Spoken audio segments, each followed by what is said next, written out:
கர்த்தருடைய தூய நாமம் மகிமைப்படுவதாக. நாகர்கோயில் திருச்சபை இந்த 2020 ஆண்டின் ஜூன் மாதத்தின் முதலாவது ஓய்வு நாள் தெய்வீக ஆராதனைக்கு உங்களை அன்போடு வாழ்த்தி வரவேற்கிறது. இந்த செய்திகளை கேட்கிற ஒவ்வொருவரும் தேவனில் பலனடைந்து கர்த்தருடைய நாமத்தை மகிமைப்படுத்தும்படியாய் உங்கள் ஒவ்வொருவரையும் அன்போடு கேட்டுக்கொள்கின்றேன். ஒரு வசனத்தை மாத்திரம் நான் வாசிக்கிறேன். கர்த்தரை நம்புகிறவர்கள் என்றென்றைக்கும் அசையாமல் நிலைத்திருக்கும் சீயோன் பர்வதத்தை போல் இருப்பார்கள். ஆண்டவரை நம்புகிற பிள்ளைகள் அசைக்கப்படுகிறதில்லை. அவர்களுக்கு பிரச்சனைகள் வந்தாலும், சோர்வுகள் வந்தாலும், தளர்வுகள் வந்தாலும், ஆண்டுடைய வசனத்தை நம்பி இருக்கிற பிள்ளைகள் அசைக்கப்படுகிறதில்லை. ஆண்டுடைய வார்த்தையை கேளுங்க, பலப்படுங்க. சீக்கிரமாய் சம்பவிக்க இருக்கிற புனிதமான ராஜ்யத்துக்கு ஆயத்தப்படுங்க. கர்த்தர் உங்கள் ஒவ்வொருவரையும் பெருக்கமாய் ஆசீர்வதிப்பாராக. ஆமென்.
மூடி ஆண்டவருடைய பாதத்திலே நாம் ஜெபிப்போம்.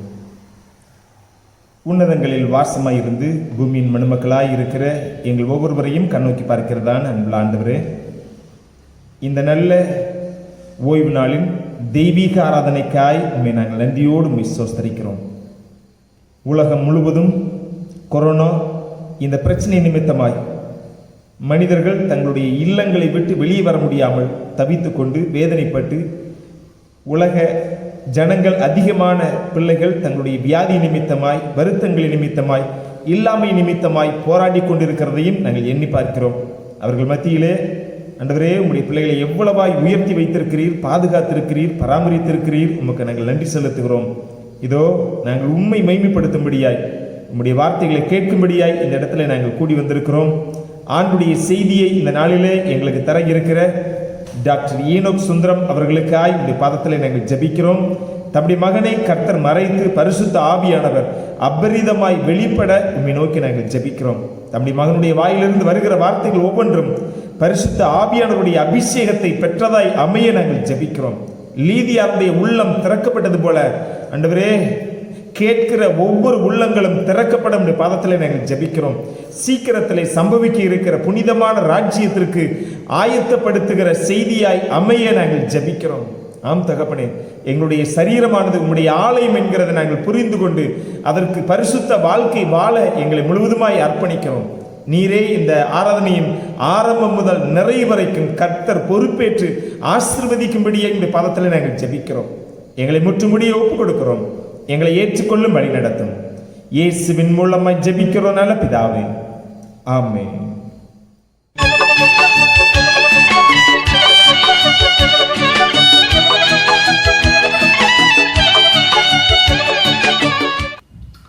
ஓய்நாள் வாழ்த்துக்கள். உங்க எல்லாரையும் இந்த பதிவு மூலமாக சந்திப்பதில் எனக்கு ரொம்ப மகிழ்ச்சி. உங்க எல்லாரையும் நேரில் வந்து பார்க்கணும் அப்படின்ற ஒரு ஆசை எனக்கு எப்பவுமே உண்டு. மல்லிகா பிள்ளைகளுக்கும் அந்த ஒரு சூழ்நிலைக்காக எதிர்பார்த்து கொண்டிருக்கிறாங்க. கர்த்தர் சித்தமா இருந்தா சீக்கிரம் வந்து நான் உங்களை வந்து சந்திக்கிறேன். இன்னைக்கு நமக்கு ஒரு முக்கியமான ஒரு காரியத்தை பற்றி தேவனுடைய வசனத்திலிருந்து நம்ம ஆராய போறோம். அதற்கு முன்பாக ஒரு சிறிய ஜெபம் செய்யலாம். அன்புள்ள பிதாவே, தேவனுடைய வசனத்தை நாங்கள் படிப்பதற்கு முன்பாக நீங்க எங்களை நடத்துமாறு, ஆவியானவர் எங்களுக்கு புரிந்து கொள்ளக்கூடிய தன்மை தருமாறு இயேசு கிறிஸ்து நாமத்தில் கேட்கிறேன் பிதாவே, ஆமென். சரி, இன்னைக்கு நம்ம அநேகர் வந்து தேவனை சந்தோஷப்படுத்துவதற்கு அநேக காரியங்கள் நம்ம செய்யறோம், அப்படித்தானே? உதாரணத்துக்கு தேவனை சந்தோஷப்படுத்துவதற்கு நீங்க என்ன செய்றீங்க அப்படின்னு நான் கேள்வி கேட்டா நீங்க என்ன சொல்வீங்க அப்படின்னா, நாங்க சர்ச்சுக்கு போறோம், ப்ரேயர் பண்றோம், பாட்டு பாடுறோம், காணிக்கை நாங்க கொடுக்குறோம். அது மட்டும் இல்லாம அதாவது ஆலயத்தில் உள்ள காரியங்கள்ல வந்து நாங்க பங்கு எடுக்கிறோம். இது எல்லாம் உங்களுடைய பதிலா இருக்கும். ஆனா தேவனுடைய வசனம் வேற ஒரு காரியத்தை நமக்கு சொல்லுது. தேவனை சந்தோஷப்படுத்தக்கூடிய காரியம் என்ன? கண்டிப்பாக ஆலயத்துக்கு போறது முக்கியம்தான், அதே போல காணிக்கை கொடுக்கறது முக்கியம்தான், அதே போல நம்ம வந்து சபையில உள்ள நிகழ்ச்சியில பங்கு பெறுவது ரொம்ப முக்கியம்தான். அதை காட்டிலும் தேவனை சந்தோஷப்படுத்தக்கூடிய காரியம் என்ன அப்படின்றத நம்ம இன்னைக்கு ஆமோஸ் 5வது அதிகாரம் 21வது வசனத்திலிருந்து நம்ம படிக்கலாம். என் கூட இருக்கக்கூடிய சகோதரி மெர்வினா வந்து இந்த வசனங்களை நமக்கு படிப்பாங்க. ஆமோஸ் 5வது அதிகாரம் 21வது வசனத்தை நம்ம இப்போ படிக்கலாம். நீங்களும் வேதாகமத்தை எடுத்து இந்த வசனத்தை படிக்குமாறு நான் கேட்டுக்கொள்கிறேன். ஆமோஸ் 5:21. உங்கள் பண்டிகைகளை பகைத்து வெறுக்கிறேன். இப்ப இந்த வசனத்தை பாத்தீங்கன்னா, ஆண்டவர் தான் வந்து இஸ்ரேல் ஜனங்களை வந்து பண்டிகைகளை கொண்டாடணும், அது எப்படி செய்யணும், அதோடைய அர்த்தம் என்ன அப்படின்னு ஆண்டவர் தான் சொல்லியிருக்காரு. அதை தான் இந்த இஸ்ரேல் ஜனங்கள் செஞ்சாங்க. ஆனா அதே ஆண்டவர் வந்து இந்த இஸ்ரேல் ஜனங்களை பார்த்து என்ன சொல்றாருன்னா, உங்களுடைய பண்டிகைகளை நான் வெறுக்கிறேன் அப்படின்னு அவர் சொல்றாரு. தொடர்ந்து படிக்கணும். உங்கள் ஆசரிப்பு நாட்களில் எனக்கு பிரியமில்லை. உங்கள் ஆசரிப்பு நாட்களில் எனக்கு பிரியம் இல்லை. ஸோ ஆசரிக்கிறதுக்குன்னு ஒரு சில நாட்கள் இருந்துச்சு. அந்த நாட்கள்ல தேவனுடைய ஆலயத்துக்கு வந்து அவங்க ஆசரிச்சாங்க. அதுலயும் தேவனுக்கு பிரியம் இல்லை அப்படின்னு அவர் சொல்றாரு. உங்கள் தகன பலிகளையும் போஜன பலிகளையும் எனக்கு படைத்தாலும் நான் அங்கீகரிக்க மாட்டேன். அப்போ என்ன சொல்றாருன்னா, உங்களுடைய காணிக்கையும் எனக்கு வேண்டாம், உங்க காணிக்கையும் எனக்கு சந்தோஷம் கொடுக்கறது இல்லை அப்படின்னு ஆண்டவர் சொல்றாரு. கொழுமையான உங்கள் மிருகங்களின் ஸ்தோத்திர பலிகளையும் நான் நோக்கி பார்க்க மாட்டேன். ஓகே, தொடர்ந்து படிமா. உன் பாட்டுகளின் இரைச்சலை என்னை விட்டு அகற்று, உன் வீணைகளின் ஓசையை நான் கேட்க மாட்டேன். சோ உன்னுடைய பாட்டுகளின் இரைச்சலை எனக்கு வேண்டாம் அப்படின்னு தேவன் சொல்றாரு. வீணைகளின் ஓசைகளும் எனக்கு வேண்டாம்னு ஆண்டவர் சொல்றாரு. அப்போ பொதுவாகவே நம்ம வந்து ஆண்டவரை சந்தோஷப்படுத்துறதுக்கு என்ன செய்வோம்? ஆலயத்துக்கு போவோம், வேதத்தை படிப்போம், பாட்டுகள் பாடுவோம், காணிக்கை கொடுப்போம். இது எல்லாமே ஆண்டவர் என்ன சொல்றாருன்னா, எனக்கு வேண்டாம் அப்படின்னு சொல்றாரு. அப்போ ஆண்டவருக்கு இதை காட்டிலும் அவருக்கு என்னதான் ரொம்ப வேணும், அவருக்கு என்னதான் ரொம்ப முக்கியம் அப்படின்றத நம்ம இங்க பார்க்கலாம். அடுத்த வசனத்துல 24வது வசனம், ஆமோஸ் 5:24. நியாயம் தண்ணீரை போலவும் நீதி வற்றாத நதியை போலவும் புரண்டு வர கடவுது. பாத்தீங்களா, ஆண்டவருக்கு என்ன ரொம்ப முக்கியம்னா, நியாயமும் நீதியும் தான் அவருக்கு ரொம்ப முக்கியமாக இருக்கிறது. ஸோ அப்போ இந்த சபையில பங்கெடுக்கிறது, பாட்டு பாடுறதுக்கு காணிக்கை கொடுக்கறது எல்லாம் முக்கியம்தான். ஆனா இந்த காரியங்கள் எல்லாம் நம்ம வாழ்க்கையில நியாயம் நீதி இல்லை அப்படின்னா இது செய்து பிரயோஜனம் இல்லை அப்படின்னு ஆண்டவர் நமக்கு சொல்றார். அப்போ நியாயம் நீதி நம்ம வாழ்க்கையில எப்படி போகணும்னா தண்ணீரை போல இருக்கணும் அப்படின்னு சொல்றார். அப்போ தண்ணீரை போல ஏன் நியாய நீதி நம்ம வாழ்க்கையில ஓடணும் அப்படின்னு தேவன் ஏன் சொல்றாங்க? நீங்க யாராவது சொல்ல முடியுமா? சரி, இப்போ பாத்தீங்கன்னா தண்ணீரை வந்து நீங்க ஊத்துனீங்கன்னா, இப்போ தண்ணி வந்து மழை பெய்ஞ்சு தண்ணி ஓடுதுன்னா, அந்த தண்ணி வந்து எப்படி ஓடும்னா, ஒரு பெரிய வாய்க்காலா இருக்கும், அதுக்கப்புறம் சின்ன சின்ன பாதி எங்கெங்க வழி இருக்கோ அந்த வழியில எல்லாம் தண்ணி ஓடும். சின்ன ஒரு பாதை இருந்தாலும் அதுக்குள்ள தண்ணி ஓடிடும். ஸோ இது மூலமா நம்ம என்ன படிச்சுக்கலாம்னா, நம்ம வாழ்க்கையில பெரிய செயல்களா இருந்தாலும் சரி, சின்ன செயல்களா இருந்தாலும் சரி, அது எப்படிப்பட்ட ஒரு செயலா இருந்தாலும் சரி, இந்த எல்லா செயல்களிலும் நம்ம நியாயமும் நீதியா நடந்துக்கணும் அப்படின்னு ஆண்டவர் நம்மகிட்ட எதிர்பார்க்கிறார். அதுதான் அந்த வசனம் நமக்கு சொல்லிக் கொடுக்குது. இப்போ ஆண்டவர் வந்து நம்மகிட்ட அதிகமாக முக்கியமாக எதிர்பார்க்கக்கூடிய காரியம் வந்து நியாயமும் நீதியும் தான். அப்போ இந்த நியாயம் நீதி, இந்த நீதி என்றால் என்ன அப்படின்றத பற்றி நம்ம ஃபர்ஸ்ட் பார்க்கலாம். இந்த நியாய நீதியை வந்து நம்ம வாழ்க்கைக்குள்ள எப்படி கொண்டு வரலாம்? அப்போ நம்ம வாழ்க்கையில் இந்த நியாய நீதி இருந்துச்சுன்னா நம்ம ஒருத்தர் கூட நடைமுறையில் இந்த நியாய நீதியை வந்து நம்ம வெளிப்படுத்த முடியும். அதே மாதிரி தேவன் கூடயும் இந்த நியாய நீதிகளை நம்ம வந்து வாழ்க்கை மூலமாக நம்ம வெளிப்படுத்த முடியும். சரி, இப்போ நியாயம் நீதி என்றால் என்ன அப்படின்னு நம்ம பார்க்கலாம். ஆங்கிலத்துல நீதிக்கு வார்த்தை என்ன அப்படின்னா ரைச்சஸ்னஸ் அப்படின்னு நம்ம பார்க்கிறோம். நீதி என்றால் என்ன? நீதினா சரியா செய்யறது. ஆங்கிலத்துல இதுக்கு என்ன சொல்லணும்னா ரைட் டூயிங். ஸோ நீதினா என்ன? சரியா செய்யறது, ரைட் டூயிங். சரி, நம்ம சரியா எந்த காரியங்கள்ல செய்யறது? எல்லா காரியங்களும் சரியா செய்யறது தான் நீதி. அப்போ எந்த காரியங்களை நம்ம சரியா செய்யணும்? மனிதன் என்னென்ன காரியம் செய்யறானோ அந்த எல்லா காரியத்திலும் நம்ம சரியா செய்யணும். உதாரணத்துக்கு மனிதன் என்னென்ன காரியங்கள் செய்யறான்? மனிதன் சாப்பிடுறான், துணி போடுறான், மற்றவர்களோட பழகுறான். இந்த எல்லா உணவு காரியங்கள், இந்த எல்லா காரியங்களிலுமே ஆண்டவர் நமக்கு என்ன ஆலோசனை சொல்லியிருக்கிறாரோ அந்த காரியங்கள் பிரகாரம் நம்ம வாழ்க்கை முறைகளை அமைத்து கொள்வது தான் சரியா செய்வதற்கு அடையாளம். சரி, இதுதான் நீதி, இதுதான் நியாயம். ஸோ இதை பற்றியான தகவல் வந்து நமக்கு வேதாகமத்தில் இருக்கு. மனிதர்கள் என்ன சாப்பிடணும், எப்படி துணி உடுத்தணும், எப்படி பழகணும், எப்படி நடந்துக்கணும், குடும்பங்களை எப்படி நடத்தணும், பிள்ளைகளை எப்படி வளர்க்கணும், இது எல்லா ஆலோசனைகளும் நமக்கு வேதாகமத்தில் இருக்கு. ஸோ இந்த ஆலோசனைகள் என்ன அப்படின்னு தெரிந்து கொண்டு இந்த ஆலோசனை பிரகாரம் நம்ம நடக்கிறது தான் நீதியா வாழ்றது அப்படின்னு அர்த்தம். அதுதான் தேவனுக்கு ரொம்ப முக்கியம். சரி, இப்போ ஆண்டவர் வந்து நம்மளை ஏன் நீதியா வாழ சொல்றாரு? ஏன் நம்மளை சரியா செய்ய சொல்றாரு? நீதினா என்ன? சரியா செய்யறது. எடுத்து படிக்கலாம். நீதிமொழிகள் 21வது அதிகாரம் 21வது வசனம். நீதிமொழிகள் 21வது அதிகாரம் 21வது வசனம். ஆண்டவர் நம்ம ஏன் நீதியா இருக்கணும், நம்ம ஏன் சரியா செய்யணும் அப்படின்னு ஆண்டவர் ஏன் அதை எதிர்பார்க்கிறார் அப்படின்னு இந்த வசனத்துல இருந்து பார்க்கலாம். நீதியையும் தயையையும் பின்பற்றுகிறவன் ஜீவனையும் நீதியையும் மகிமையையும் கண்டடைவான். சரி, அப்போ நீதியாக நடக்கும்போது நம்ம என்ன பெற்றுக்கொள்வோம்னா ஜீவனை பெற்றுக்கொள்வோம்.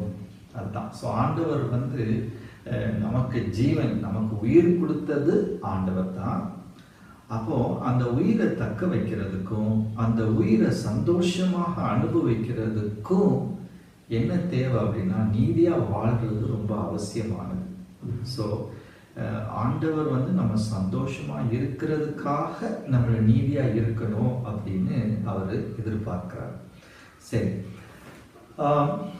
இப்போ அடுத்த கேள்வி என்ன வருதுன்னா, எது சரி எது தப்பு அப்படின்னு நான் எப்படி தெரிஞ்சுக்கிறது? ஏன்னா நீதினா என்ன அப்படின்னு தெரிஞ்சதானே நீதியான வாழ்க்கையை வாழ முடியும். ஸோ அது நம்ம வேதாகமத்திலேருந்து எசேக்கியேல் 18வது அதிகாரம் 32வது வசனத்தில் அதை பார்க்கலாம். எசேக்கியேல் 18வது அதிகாரம் 32வது வசனம். மனம் திரும்புங்கள், அப்பொழுது பிழைப்பீர்கள். சாகிறவனுடைய சாவை நான் விரும்புகிறதில்லை என்று கர்த்தராகிய ஆண்டவர் சொல்கிறார். சார், மன்னிக்கணும், அதுக்கு அந்த வசனம் வந்து உபாகமம் 6:25. உபாகமம் 6:25. ஆண்டவர் எது நீதி அப்படின்னு சொல்லிட்டு நம்ம எப்படி தெரிஞ்சுக்கலாம்? உபாகமம் 6:25.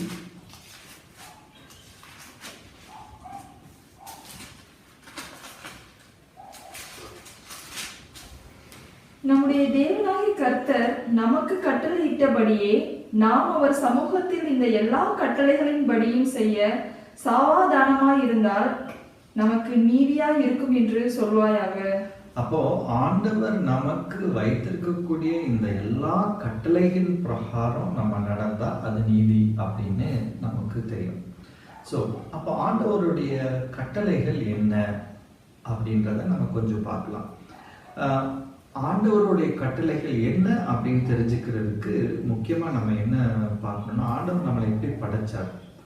ஆண்டவர் மனிதனை ஒரு சரீரம், ஒரு மனசு, ஒரு ஆவிக்குரிய தன்மை, இந்த 3 கோணங்களையும் ஆண்டவர் மனிதனை படைச்சிருக்கிறார். அப்போ இந்த 3 கோணங்கள் நல்ல முறையில் இயங்குவதற்கு 3க்கும் அவர் வந்து கட்டளைகள் கொடுத்திருக்கிறார். சரீரம் நல்லா இயங்குவதற்கு சரீர கட்டளைகள், மனசு நல்ல முறையில் இயங்குவதற்கு மன கட்டளைகள், ஆவிக்குரிய வாழ்க்கை நல்ல முறையில் இயங்குவதற்கு ஆவிக்குரிய கட்டளைகள் ஆண்டவர் நமக்கு கொடுத்திருக்கிறார்.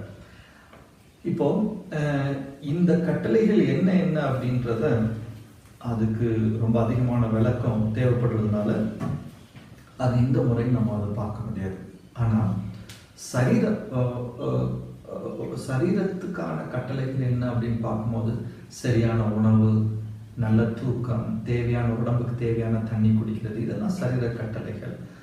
மன ரீதியான கட்டளைகள் அப்படின்னு பார்க்கும்போது வேதாகமம் வந்து அதை பற்றி ஒரு சில காரியங்கள் சொல்லுது. நம்ம மனசு வந்து அன்பின் தத்துவத்தின் ரீதியாக வேலை செய்ய வேண்டும், அது ஒரு சில கட்டளைகள் இருக்கு. ஆவிக்குரிய கட்டளைகள் அப்படின்னு பார்க்கும்போது 10 கற்பனைகள். ஸோ இந்த கட்டளையின் பிரகாரம் நம்ம வாழ்க்கையை அமைத்து கொள்வது அப்படின்றது வந்து நம்ம நீதியா வாழ்றதுக்கு அடையாளமாக இருக்கும். சரி, அப்படின்னா ஒரு நபர் வந்து நீதிமான் அப்படின்னு எப்படி தெரிஞ்சுக்கலாம்? அந்த நபர் வந்து நீதிமான் அப்படின்னு சொல்லிட்டு அவர் கூப்பிட்டுக்கலாமா? இல்லாட்டா அந்த நீதிமான் பட்டத்தை ஒரு நபருக்கு கொடுக்கிறது யார் அப்படின்னு ஆதியாகமம் 7வது அதிகாரம் 1வது வசனத்துல நம்ம படிக்கலாம். ஆதியாகமம் 7வது அதிகாரம் 1வது வசனத்துல, கர்த்தர் நோவாவை நோக்கி, நீயும் உன் வீட்டார் அனைவரும் பேழைக்குள் பிரவேசியுங்கள், இந்த சந்ததியில் உன்னை எனக்கு முன்பாக நீதிமானாக கண்டேன். அப்போ ஆண்டவர் வந்து நோவாவை வந்து நான் உன்னை நீதிமானாக கண்டேன் அப்படின்னு ஆண்டவர் சொல்றார்.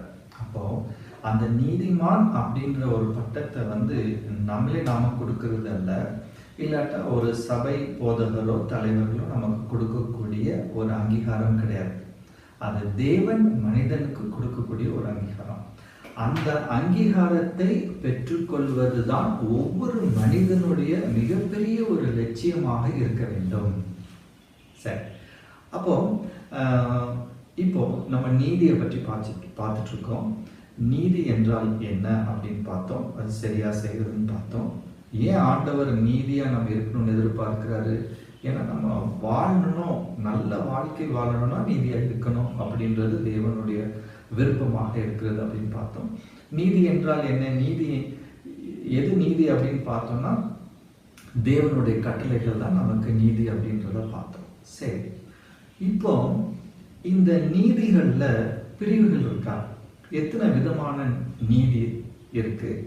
எத்தனை விதமான, ஆங்கிலத்தில் சொல்லப்போனா ரைச்சஸ்னஸ் இருக்கு. நீங்க யோசிப்பீங்க, நீதிகள்லையும் பல விதமான நீதிகள் இருக்கா அப்படின்னு நீங்க யோசிக்கலாம். ஆமா, வேதாகமம் 2 விதமான நீதி இருக்கிறத நமக்கு சுட்டி காமிக்குது. எடுத்து படிக்கலாம். ரோமர் 10வது அதிகாரம் 3வது வசனம். ரோமர் 10வது அதிகாரம் 3வது வசனம் நமக்கு எத்தனை விதமான நீதி இந்த உலகத்துல இருக்கிறத நம்ம பார்க்கலாம். எப்படி என்றால் அவர்கள் தேவ நீதியை அறியாமல் தங்கள் சுய நீதியை நிலைநிறுத்த தேடுகிறபடியால் தேவ நீதிக்கு கீழ்ப்படியாதிருக்கிறார்கள். சோ பாத்தீங்களா, இந்த வசனத்துல நமக்கு வந்து 2 விதமான நீதி இருக்கிறது தேவ வசனம் நமக்கு காமிச்சு கொடுக்குது. ஒண்ணு தேவ நீதி, இன்னும் வந்து மனித நீதி. அப்படின்னா என்ன? தேவ நீதி அப்படின்னா தேவன் எது சரி நினைக்கிறாரோ அது தேவ நீதி, மனிதன் எது சரி நினைக்கிறானோ அது மனித நீதி. சரி, அப்போ இதுல எந்த நீதியை பின்பற்றினால் நமக்கு ஒரு ஆபத்து இல்லாத நிஜமான வாழ்க்கைக்குள்ள நம்ம நடக்க முடியும் அப்படின்னு உங்களுக்கே தெரியும். கண்டிப்பாக மனிதனுடைய அனுபவமும் மனிதனுடைய அறிவும் ஆண்டவருடைய அனுபவத்துக்கும் அறிவுக்கும் வந்து அது ஏணி வச்சாலும் வந்து எட்டாது.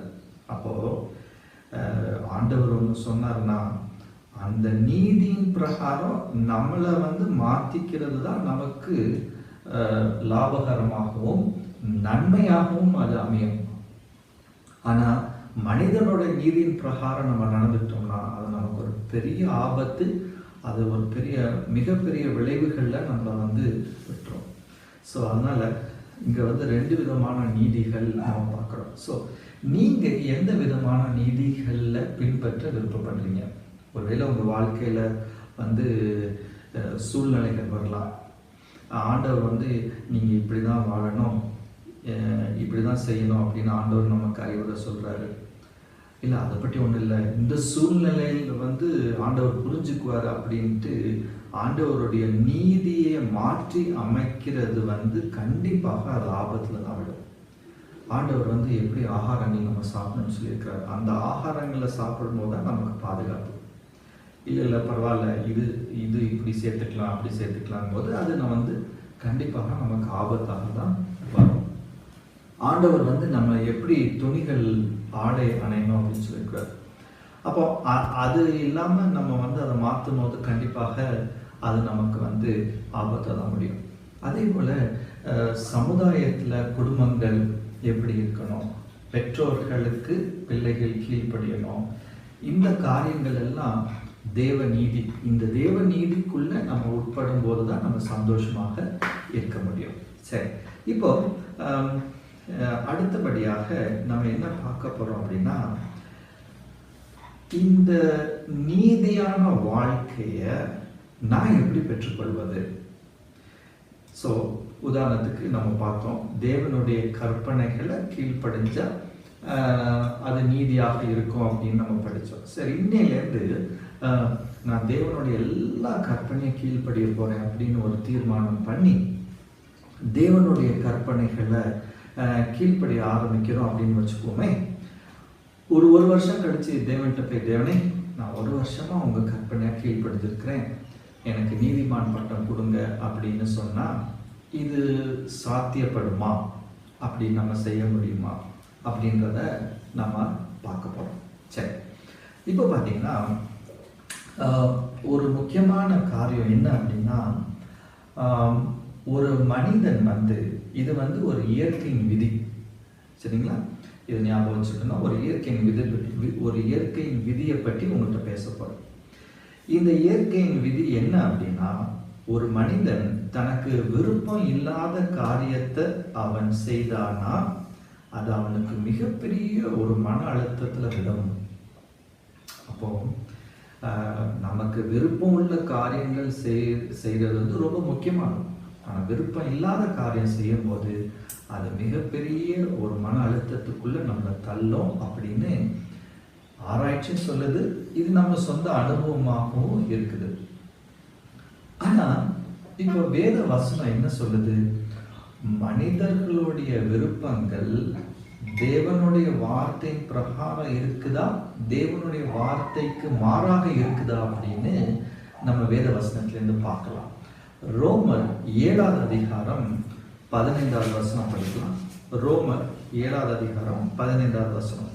எப்படி எனில் நான் செய்கிறது எனக்கே சம்மதி இல்லை, நான் விரும்புகிறதை செய்யாமல் நான் வெறுக்கிறதையே செய்கிறேன். தொடர்ந்து படிக்குமா அடுத்த வசனம். இப்படி நான் விரும்பாததை செய்கிறவனாய் இருக்க நியாயப்பிரமாணம் நல்லதென்று ஒத்துக்கொள்கிறேன். சரி, அப்போ வேதவசனம் என்ன சொல்லுதுன்னா, மனிதனாகிய நமக்கு எது சரி எது தப்புன்னு நமக்கு தெரியுது. பொய் சொல்லக்கூடாது, இச்சிக்க கூடாது, இதெல்லாம் நமக்கு தெரியும். ஆனா தெரிஞ்சாலும் அதை செய்யணும் அப்படின்னு நினைச்சாலும் அதை செய்யறதுக்கான விருப்பமும் அதுக்கு செய்யறதுக்கான பலனும் நம்ம கிட்ட இல்லை அப்படின்னு வேதவசனம் நமக்கு தெளிவாக சொல்லுது. ஒரு பக்கம் என்ன பார்த்தோம், இயற்கையின் விதி என்ன, விருப்பம் இல்லாம ஒரு காரியம் நம்ம செய்யும் போது அது நமக்கு மிகப்பெரிய ஒரு மன அழுத்தத்தில் விடுது. அதுதான் பார்த்தோம்.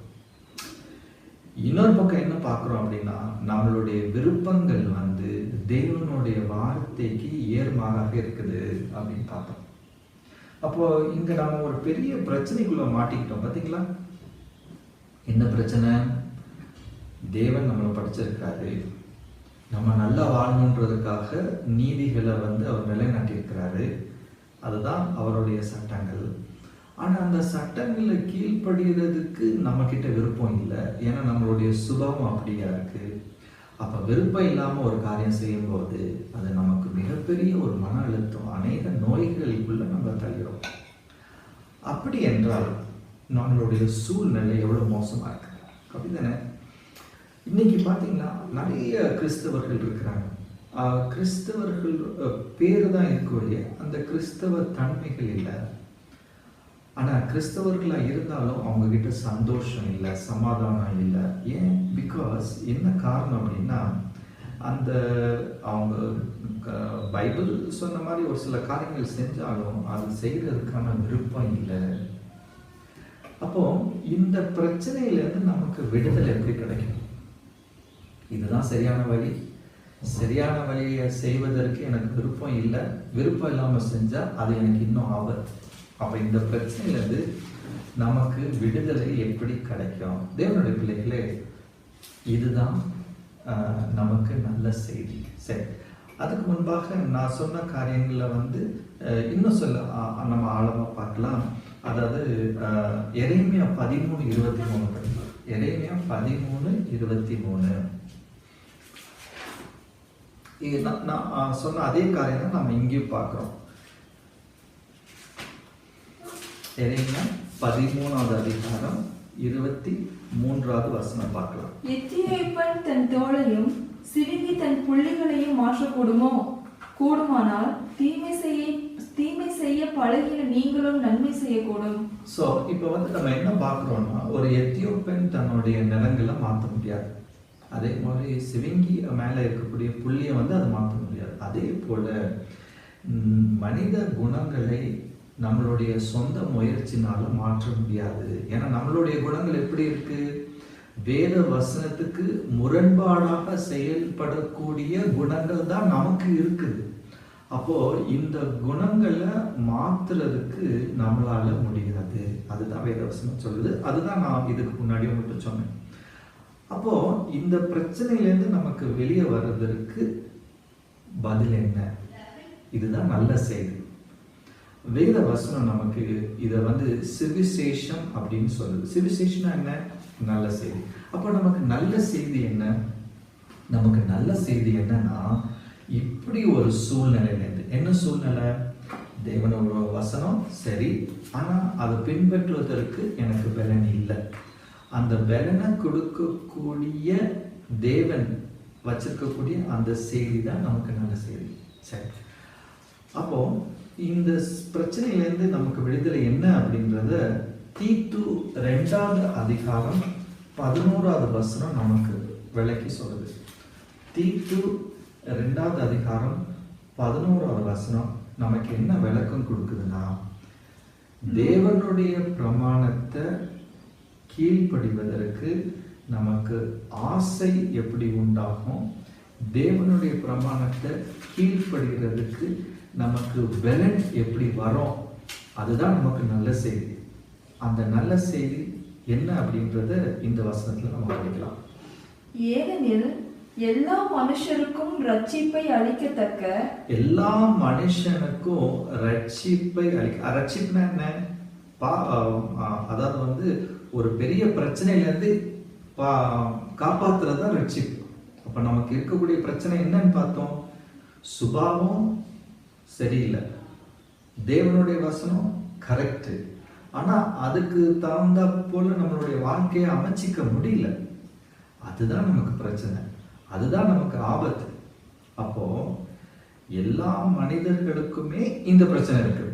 அப்ப இந்த பிரச்சனையிலேருந்து எல்லா மனிதர்களுக்கும் ரட்சிப்பு, அதாவது விடுதலை எப்படி வரும் அப்படின்னு வசனம் சொல்லுது. படிங்களா? ஏனெனில் எல்லா மனுஷருக்கும் ரட்சிப்பை அளிக்கத்தக்க தேவ கிருபையானது பிரசன்னமாகி. ஓகே, அப்போ இதுதான் பாயிண்ட், தேவ கிருபை. அப்ப தேவ கிருபை நம்ம பெற்றுக்கொண்டோம் என்றால், தேவ கிருபை நமக்கு கிடைச்சிருச்சு அப்படின்னா கண்டிப்பாக அந்த தேவ கிருபையின் மூலமாக தேவனுடைய வார்த்தையை கீழ்ப்படிய முடியும். அதை கீழ்ப்படுகிறதுக்கு விருப்பமும் நமக்கு வந்துடும். ஸோ நம்ம எல்லாரும் நம்ம எதற்காக நம்ம பாடுபடணும்னா தேவ கிருபையை நம்ம பெற்றுக்கொள்ளணும். இதே ஒரு காரியத்தை தான் எபேசியர் 2வது அதிகாரம் 8வது வசனத்துல நம்ம இதே ஒரு காரியத்தை தான் பார்க்கிறோம். எபேசியர் 2வது அதிகாரம் 8வது வசனம். கிருபையினாலே விசுவாசத்தை கொண்டு ரட்சிக்கப்பட்டீர்கள். ஓகே, கிருபையினாலே விசுவாசத்தை கொண்டு ரட்சிக்கப்பட்டீர்கள். இது உங்களால் உண்டானதல்ல, இது தேவனுடைய ஈவு. சோ இது தேவனால் நமக்கு கிடைச்ச ஈவு. சோ கிருபையை நம்ம எப்படி பெற்றுக்கொள்ளலாம்? தேவ கிருபை நம்ம பெற்றுக்கொண்டோம் என்றால் தேவனுடைய கற்பனைகளை கீழ்ப்படிவதற்கான நமக்கு ஆசையும் வந்துடும், அது மட்டும் இல்லாம நமக்கு பலனும் கிடைச்சிரும். அப்படின்றது தான் நல்ல செய்தி, அதுதான் சுவிசேஷம், அதுதான் நம்ம இங்க பார்க்கணும். ஆனா தேவனுடைய பிள்ளைகளே, ஒரு முக்கியமான காரியத்தை சொல்லிவிட்டு நான் கடந்து போக விருப்பப்படுறேன். தேவ கிருபை அப்படின்னு சொன்னோடனே நிறைய பேர் என்ன நினைக்கிறாங்கன்னா, நான் தப்பு செஞ்சாலும் தேவன் என்னை மன்னிச்சுக்கிட்டே இருப்பாரு. அது ரொம்ப தவறு. வேத வசனம் அப்படி ஒரு காரியம் சொல்லி கொடுக்கல. கண்டிப்பாக இப்போ நம்ம வீட்டில் நம்ம பிள்ளைகள் இருக்கிறாங்க, எந்த பிள்ளைகளாக இருந்தாலும் அவங்க தப்பு செய்வாங்க. ஸோ அந்த தப்பை நம்ம கண்டிக்கிறோம். எதுக்காக? அந்த தப்பை திருப்பி அவங்க செய்யக்கூடாதுன்றதுக்காக கண்டிக்கிறோம். அவங்க திருப்பி செய்ய மாட்டாங்க அப்படின்ற நம்பிக்கை நமக்கு இருக்கு. ஸோ அதே போல தான் ஆண்டவரும் நம்ம தப்பு பண்ணும்போது அவரும் நம்மளை கண்டிக்கிறாரு. நம்ம பிள்ளைகளை கண்டிக்கிறோம். நம்ம பிள்ளைகளை மன்னிக்கிற மாதிரி ஆண்டவரும் நம்மளை மன்னிக்கிறாரு. எதற்காக மன்னிக்கிறாரு? அந்த தவறுலேருந்து வெளியே வந்து நீதியான ஒரு வாழ்க்கை வாழ்றதுக்காக அவர் மன்னிக்கிறார். ஸோ இது ரொம்ப முக்கியம். தேவ கிருபைன்றது நம்ம தவறிலே தொடர்ந்து இருக்கிறதுக்காக தேவ கிருபை நமக்கு கொடுப்பதல்ல. தேவ கிருபைன்றது நம்மளை தவறிலிருந்து வெளியே கொண்டு வருவதற்காக கொடுக்கக்கூடிய ஒரு பலன் அப்படின்றத நம்ம புரிஞ்சுக்கணும்.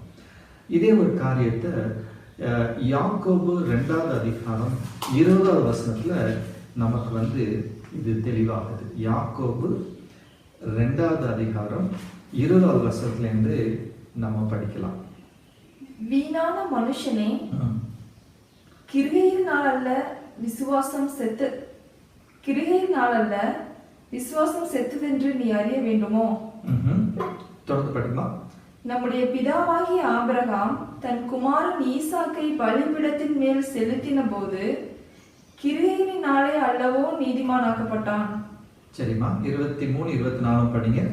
அப்படியே ஆபிரகாம் தேவனை விசுவாசித்தான், அது அவனுக்கு நீதியாக எண்ணப்பட்டது என்கிற வேத வாக்கியம் நிறைவேறிற்று. அவன் தேவனுடைய சிநேகிதன் எனப்பட்டான்.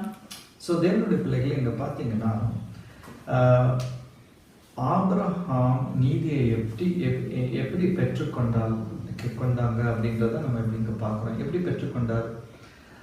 விசுவாசித்தார். என்ன விசுவாசிச்சாரு? நான் ஆண்டவர்கிட்ட போய் நான் உதவி கேட்டால் கண்டிப்பாக எனக்கு கொடுப்பாரு, அவருடைய பிரமாணத்தை கீழ்ப்படுகிறதுக்கு எனக்கு உதவி கொடுப்பாரு, அது மட்டும் இல்லாமல் நான் அந்த நீதியான வாழ்க்கை வாழ்வதற்கு உதவி செய்வார் அப்படின்ற ஒரு விசுவாசம் ஆபிரகாம்கிட்ட இருந்துச்சு. ஸோ அவர் ஆபிரகாம் விசுவாசிச்சார். அந்த விசுவாசத்தின் நிமித்தமாக அவருடைய செயல் எப்படி இருந்துச்சு? நீதியான செயலாக அவருக்கு இருந்ததை நம்ம இங்க பார்க்கணும். ஸோ அப்போ அதனாலதான் இங்க என்ன பார்க்கிறோம்? விசுவாசத்தினால் ஆபிரகாம் நீதிமான் ஆனார். ஆனா நிறைய பேர் என்ன யோசிக்கிறாங்க, நம்ம பாவம் செஞ்சாலும் நம்ம பாவத்தை ஆண்டவர் மன்னிச்சுட்டே இருப்பாரு அப்படின்னு நினைக்கிறாங்க. அது தவறு. நமக்கு கிருபையின் காலங்கள் அப்படின்னு இருக்குது. அந்த கிருபையின் காலத்துக்குள்ள நம்மளோட குணங்களை மாற்றுவதற்காக ஆண்டவர் நம்மளுடைய பாவங்களை மன்னிக்கிறது, நமக்கு தருணங்கள் கொடுக்கிறார். ஸோ அப்போ நம்ம எல்லாரும் பிரயாசப்படக்கூடிய காரியம் என்னன்னா, நீதியான வாழ்க்கை வாழ்வது.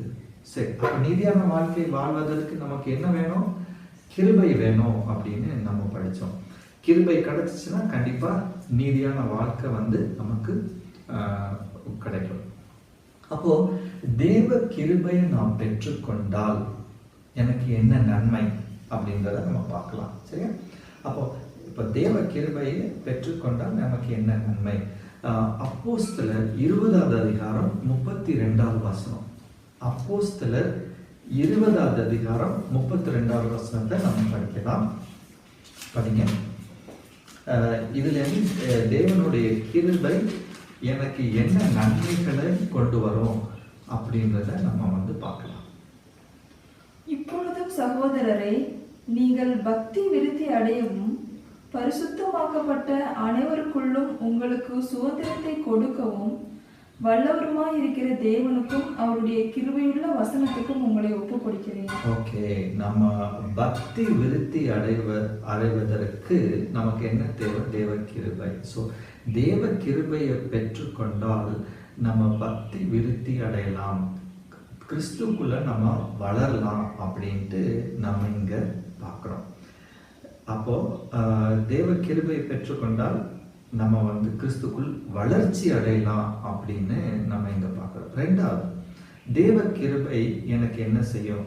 யூதா 1வது அதிகாரம் 24வது வசனம். யூதா 1வது அதிகாரம் 24வது வசனம் என்ன சொல்லுது அப்படின்னு நம்ம பார்க்கலாம்.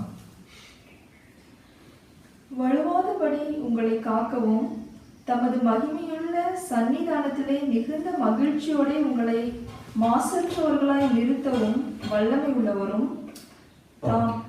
ஓகே, அப்போ இங்க என்ன பார்க்கிறோம்னா, இதுக்கு முந்தின வசனம் என்ன சொல்லுன்னா, தேவ கிருபையின் நிமித்தமாக நம்ம விழாதபடி ஆண்டவர் நம்மளை பாதுகாத்துக் கொள்வார் அப்படின்னு நம்ம பார்க்கிறோம். ஸோ பாவத்துக்குள்ள விழாதபடி, நீதியற்ற செயல் செய்யாதபடி ஆண்டவர் நம்மளை பாதுகாத்துக் கொள்வார். அப்போ தேவ கிருபை பெற்றுக்கொண்டால் முதலாவது பயன் என்ன? கிறிஸ்துக்குள் வளர்ச்சி அடையும். ரெண்டாவது பயன் என்ன?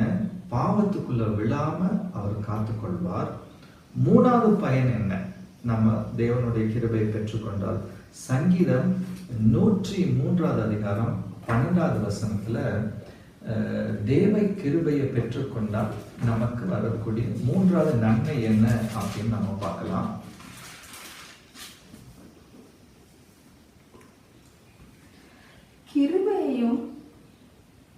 கிருபையையும் சங்கீதம் 103:12. கிருபையையும் அவ்வளவு பெரிதாய் இருக்கிறது, மேற்குக்கும் கிழக்குக்கும் எவ்வளவு தூரமோ அவ்வளவு தூரமாய் அவர் நம்முடைய பாவங்களை நம்மை விட்டு விலக்கினார். சோ தேவன் என்ன செய்யறாரு அப்படின்னா, கிருபையை நம்ம பெற்றுக்கொண்டோம் அப்படின்னா நம்மளுடைய பாவத்தை மேற்குக்கு கிழக்குக்கு எவ்வளவு தூரம் இருக்கோ அந்த அளவுக்கு அவர் அகற்றி போடுவார். அப்படின்னா என்ன அர்த்தம்? ஆண்டவர் நம்ம பாவத்தை மறந்துடுறார். நம்ம ஒரு புதிய சிருஷ்டியை பார்த்து அந்த முறையில நம்மகிட்ட பழகிறார். ஸோ இது ஒரு பெரிய பயன் நமக்கு. நாலாவது பயன் என்ன? தேவனுடைய கிருபை நம்ம பெற்றுக்கொண்டோம் என்றால் நாலாவது பயன் என்ன அப்படின்னு பிலிப்பியர் 2வது அதிகாரம் 13வது வசனத்துல பார்க்கலாம். பிலிப்பியர் 2வது அதிகாரம் 13வது வசனத்துல நம்ம பார்க்கலாம்.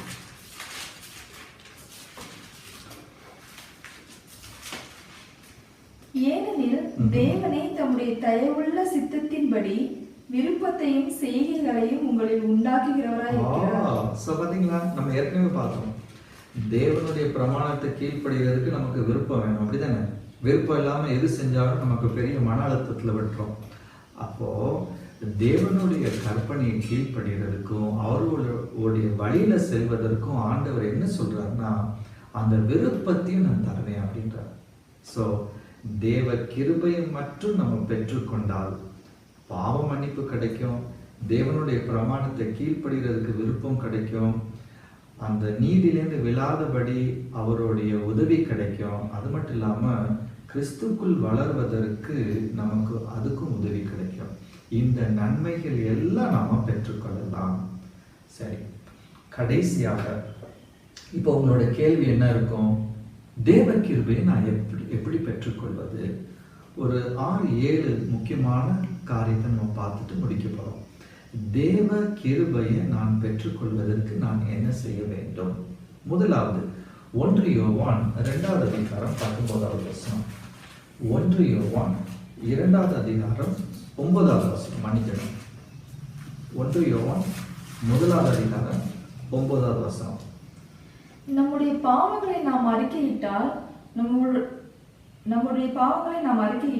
பாவங்களை நமக்கு மன்னித்து எல்லா அநியாயத்தையும் நீக்கி நம்மை சுத்திகரிப்பதற்கு அவர் உண்மையும் நீதியும் உள்ளவராய் இருக்கிறார்.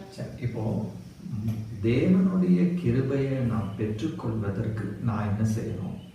முதலாவது என்னுடைய பாவத்தை நான் அறிக்கையிடணும். அதாவது நம்மளே நம்மளுடைய வாழ்க்கையை பார்க்கணும். நமக்கு தெரியும் நம்ம எப்படி நடந்துக்கிட்டோம், அப்படிதானே? நம்ம வீட்டில் ஒரு மாதிரியும் வெளியே ஒரு மாதிரியும், நம்ம பேச்சு ஒரு நபர்கிட்ட ஒரு மாதிரி, இன்னொரு நபர்கிட்ட ஒரு மாதிரி, நம்ம குணங்களை நம்மளே ஆராயும் போது அது எவ்வளோ மோசமாக இருக்குது அப்படின்னு நம்ம எல்லாருக்குமே தெரியும். நம்மளுடைய தவறான செயல்கள்னால நம்ம எப்படி பாதிக்கப்பட்டிருக்கிறோம், மற்றவர்கள் நம்மளுடைய தவறான செயல்கள்னால எப்படி பாதிக்கப்பட்டிருக்கிறாங்கள, நம்மளுடைய பழக்க வழக்கங்கள் எவ்வளோ அருவருப்பா இருக்குது அப்படின்னு நம்ம எல்லாருக்கும் தனிப்பட்ட முறையில தெரியும். எப்படி தெரியும்? அதை அறியக்கூடிய தன்மையை தேவன் நமக்கு கொடுத்திருக்கிறார்.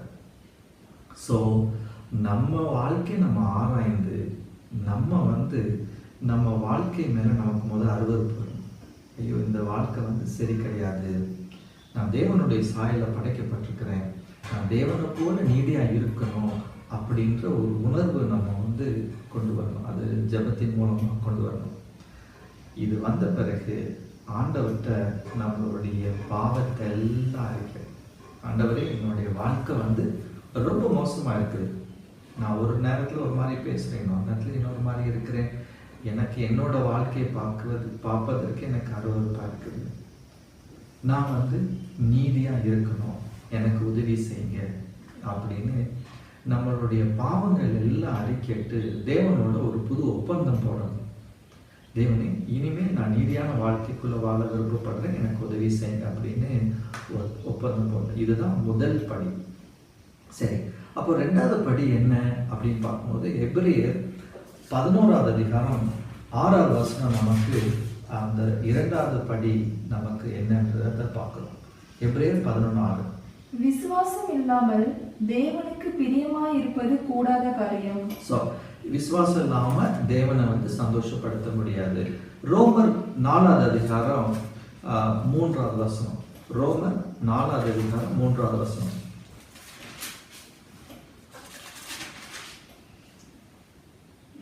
வேத வாக்கியம் என்ன சொல்கிறது? ஆபிரகாம் தேவனை விசுவாசித்தான், அது அவனுக்கு நீதியாக எண்ணப்பட்டது என்று சொல்கிறது. ஓகே, இங்க 2 வசனம் பார்க்கிறோம். முதல் வசனம் என்ன சொல்லுது? விசுவாசம் இல்லாம தேவனை சந்தோஷப்படுத்த முடியாது.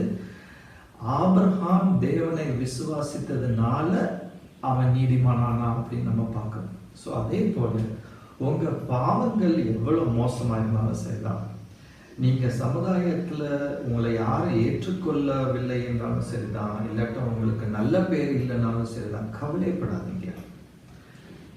நீங்க உங்க ஒப்பந்தத்தை தேவன்கிட்ட போடுங்க. நீங்க தேவனோட ஒரு புது ஒப்பந்தத்தோட வாங்க. ஆண்டவரே, கண்டிப்பாக நான் என்னோட பாவம் எவ்வளவு மோசமா இருந்தாலும் நீங்க கண்டிப்பாக மன்னிப்பீங்க அப்படின்ற உறுதியான விசுவாசம் உங்களுக்கு இருக்கணும். இப்போ இந்த விசுவாசத்தினால உங்களுக்கு ஒரு புத்துணர்ச்சியோ இல்லாட்டா ஒரு பரலோக ராஜ்யத்துல ஆண்டவர் ஏதாவது ஒரு செய்தியோ அப்படிலாம் கொடுக்க மாட்டார். நீங்க தேவனுடைய வார்த்தையை நம்பணும். அவ்வளவுதான். கண்டிப்பா ஆண்டவர் சொல்லியிருக்காருன்னா எனக்கு செய்வார் அப்படின்ற அசைக்க முடியாத நம்பிக்கை உங்களுக்கு இருக்கணும். ஸோ அந்த நம்பிக்கை தான் இருந்தால் மட்டுமே தேவன் அவருடைய கிருபையை கொடுப்பார். அந்த கிருபை கிடைச்சாதான் நம்ம நீதியான வாழ்க்கைக்குள்ள வாழ முடியும். ஸோ இரண்டாவது விசுவாசம். பாவரிக்கை, இரண்டாவது விசுவாசம். மூன்றாவது நம்ம என்ன செய்யணும் அப்படின்னு பார்ப்போம். யோசுவா 24 அதிகாரம் 15 வசனம். யோசுவா 24:15.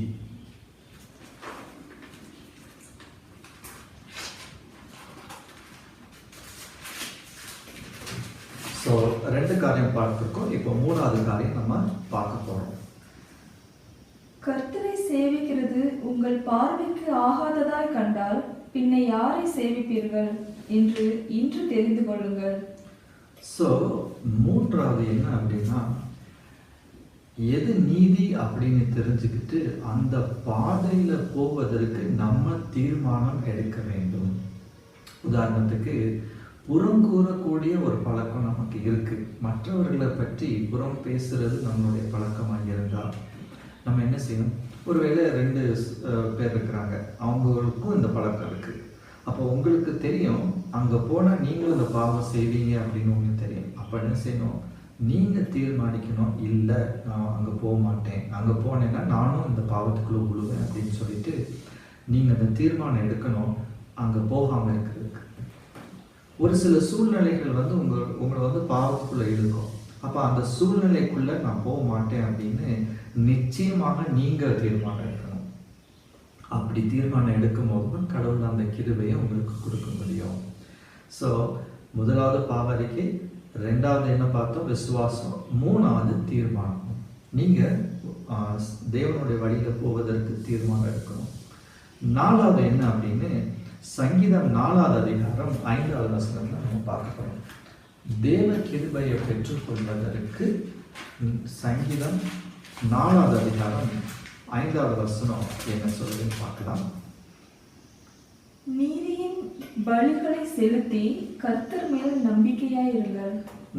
அடுத்ததுன்னா நீதியின் பலிகளை நம்ம செலுத்தணுமா அப்படின்னா என்ன அர்த்தம்? நீதியின் பலினா என்ன? நீதியின் பலினா இப்போ பார்த்துங்க, இப்போ ஒரு 10 பேர் இருக்கிறீங்க. இப்போ ஒருவேளை நீங்கள் சொல்கிறீங்க, இல்லை நம்ம பொய் சொல்ல வேண்டாம், அது தவறு அப்படின்னு சொல்கிறீங்க. மற்றவங்க என்ன சொல்லுவாங்க? உங்களை கேலி பண்ணுவாங்க. நீ மட்டும் என்ன நீதிமான் மாதிரி நடிக்கிறியா அப்படின்னு கேள்வி பண்ணுவோம். ஸோ சரியான பாதையில் போவதற்கு நீங்கள் தீர்மானம் எடுக்கும்போது உங்களை பரிகாரம் பண்ணலாம், அதை கேலி பண்ணலாம், கிண்டல் செய்யலாம், இல்லாட்ட உங்களை ஒதுக்கி வைக்கலாம், இல்லாட்ட உங்களை உங்களுக்கு ஒரு சில நஷ்டங்கள் ஏற்படலாம்.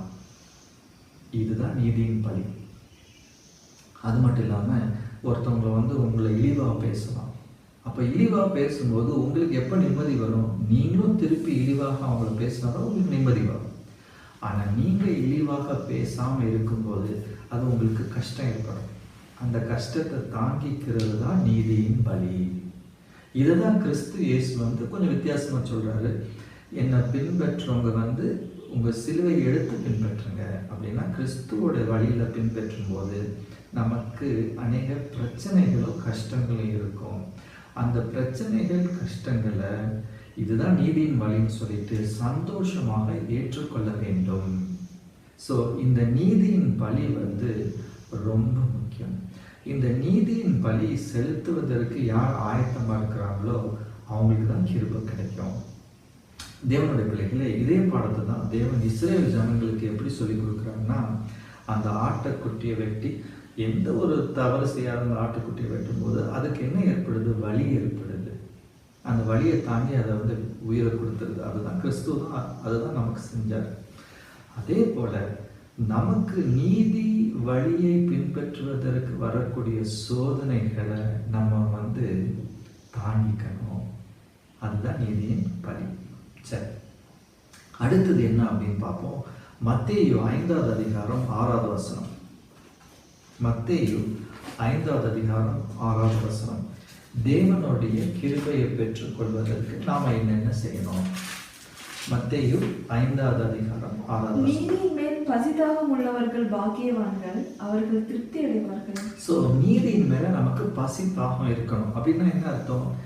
நம்ம வாழ்க்கையில என்ன ஒரு சூழ்நிலை வந்தாலும், என்ன ஒரு பிரச்சனை வந்தாலும், நம்ம என்ன செய்யணும்னா தேவனுடைய வசனத்தை தேடணும். தேவனே, இந்த சூழ்நிலையில நான் என்ன செய்யணும்? தேவனே, எனக்கு இப்படி ஒரு பிரச்சனை இருக்கு, நான் என்ன தீர்மானம் எடுக்கணும் அப்படின்னு தேவனுடைய வசனத்தை நம்ம தேடணும். ஒருவேளை சபையா இருந்தாலும் சரிதான், சமூகமா இருந்தாலும் சரிதான், தேவனுடைய வசனத்துல நமக்கு எல்லா தீர்வும் இருக்குது. ஆனா இன்னைக்கு அநேக சபையில வரக்கூடிய பிரச்சனைகள்ல நம்ம அந்த பிரச்சனைக்கு தீர்வு தேவனுடைய வசனத்துல இருந்து நம்ம பார்க்கறது இல்லை. அப்போ அப்படிங்கும் போது நமக்கு தேவனுடைய வசனத்துக்கு மேல பசி தாகம் இல்லை அப்படின்னு அர்த்தம். அப்ப தேவன் நமக்கு கிருபை எப்போ கொடுப்பார் அப்படின்னா, நம்ம வாழ்க்கையில இருக்கக்கூடிய எல்லா செயல்களும் அவருடைய வார்த்தையின்படி செய்யணும் அப்படின்னு ஒரு தீர்மானம் எடுத்து அந்த வார்த்தையை தேடும் போதுதான் நமக்கு தேவனுடைய வார்த்தையின் மேல பசி தாகம் இருக்குது அப்படின்னு அர்த்தமாகும். ஸோ உங்க வாழ்க்கையில ஒரு பிரச்சனை இருந்தா நீங்க வேத வசனத்தை தேடுங்க, கண்டிப்பாக உங்களுக்கு பதில் கிடைக்கும். ஸோ அதுதான் அடுத்தபடியாக தேவனுடைய கிருபை பெற்றுக்கொள்வதற்கும் நீதியான வாழ்க்கை வாழ்வதற்கும் என்ன செய்யணும்? சங்கீதம் 5வது அதிகாரம் 8வது வசனம். சங்கீதம் 5வது அதிகாரம் 8வது வசனம்.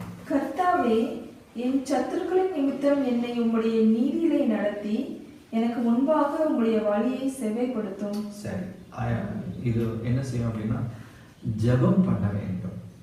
ஆண்டவரே, நான் நீதியான வாழ்க்கை வாழ்வதற்கு எனக்கு உதவி செய்யுங்க, நீதியான காரியங்களை செய்வதற்கு எனக்கு பலன் கொடுங்க அப்படின்னு அது நம்மளுடைய ஜெபமாக இருக்க வேண்டும். காலையும் மாலையும் மத்தியானம் நம்ம முக்கியமா ஜெபம் பண்ண வேண்டியது நீதியான வாழ்க்கை வாழ்வதற்கான ஜெபம் ரொம்ப முக்கியம். கடைசியாக தேவனுடைய கிருபையை பெற்றுக்கொள்வதற்கு நாம் என்ன செய்யணும்? எடுத்து படிங்க. 1 கொரிந்தியர் 15வது அதிகாரம் 31வது வசனம்.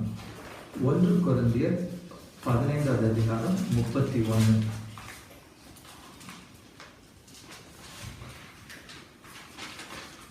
1 கொரிந்தியர் 15:31. நான் அனுதினமும் சாகிறேன். சரி, இங்க பவுல் என்ன சொல்றாரு? நான் அனுதினமும் சாகிறேன். தேவனுடைய பிள்ளைகளே, இந்த நீதியான வாழ்க்கையை வாழ்வதற்கு நாம் அனுதினமும் சாக வேண்டும். அப்படின்னா நம்மளுடைய போராட்டம் தினந்தோறும். ஒரு நாள் நம்ம நீதியா வாழ்ந்துட்டோம், இனிமே தொடர்ந்து வாழ்ந்துடலாம் அப்படின்றது கிடையாது. நமக்கு ஜென்ம சுபாவம் இருக்கிறதுனால இந்த ஜென்ம சுபாவத்தை போராடுறது தினந்தோறுமான போராட்டம். அதுக்கு தேவனுடைய கிருபையினால் மட்டுமே நம்ம ஜெயிக்க முடியும்.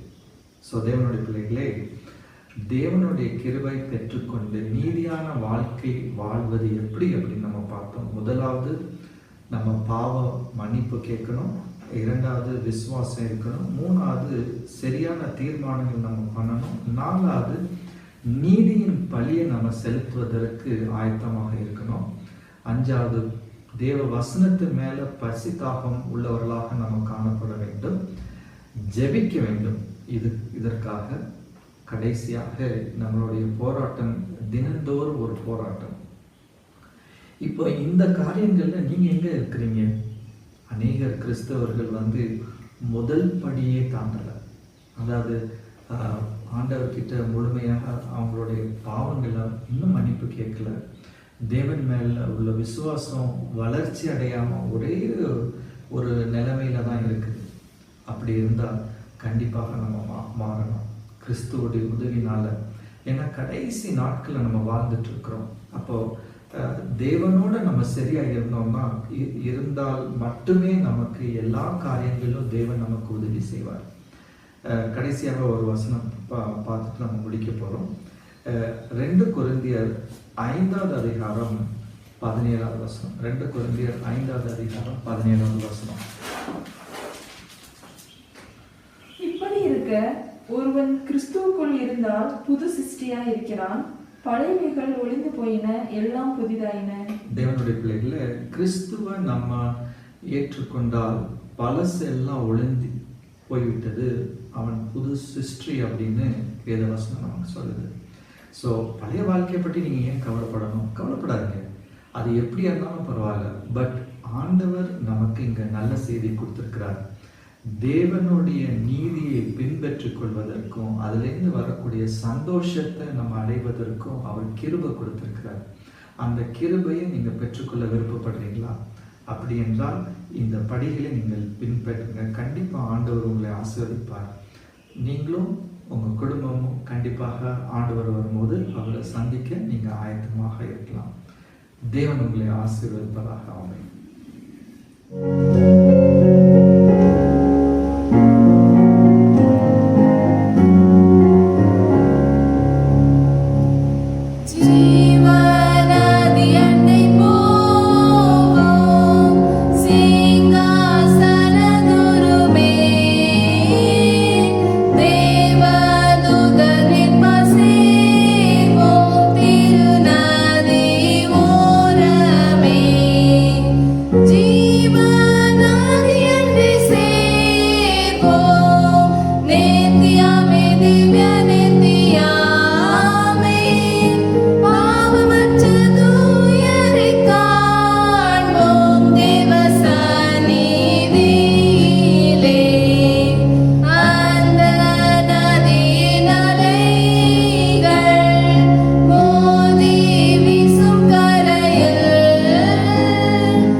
பரிசுத்தர் பரிசுத்தர் பரிசுத்தர் என்று பல கோடி தூதர்களால் போற்றப்படுகிற எங்கள் பரிசுத்தமும் அன்பும் இரக்கமும் கிருபையும் அன்பும் நிறைந்த நல்ல தகப்பனே, இந்த நல்ல தெய்வீக ஆராதனையின் செய்திக்காய் உம்மை நாங்கள் நன்றியோடு உம்மை சோஸ்தரிக்கிறோம், உம்மை துதிக்கிற ராஜா. கர்த்தர் எங்களுக்கு பெரிய காரியங்கள் செய்திருக்கிறீர். இது நிமித்தம் நாங்கள் மகிழ்ந்திருக்கிறோம். தெற்கத்தி வெள்ளங்களை திருப்புவது போல எங்களுடைய சிறையிருப்பை திருப்பும்படியாய் உம்முடைய சமூகத்திலே கண்ணீரோடு கவலைகளோடு வேதனையோடு வந்தபோது உம்முடைய வார்த்தையின் மூலமாய் எங்களோடு பேசினீரே. அன்பான டாக்டர் ஈனோக் சுந்தரம் மூலமாய் எங்களோடு ஆண்டவர் பேசினமைக்காய் உமக்கு நாங்கள் நன்றி செலுத்துகிற ராஜா. மெல்லிய சப்தத்தாலே ஆண்டவர் எங்களோடு பேசினமைக்காய் நன்றி செலுத்துகிறோம்.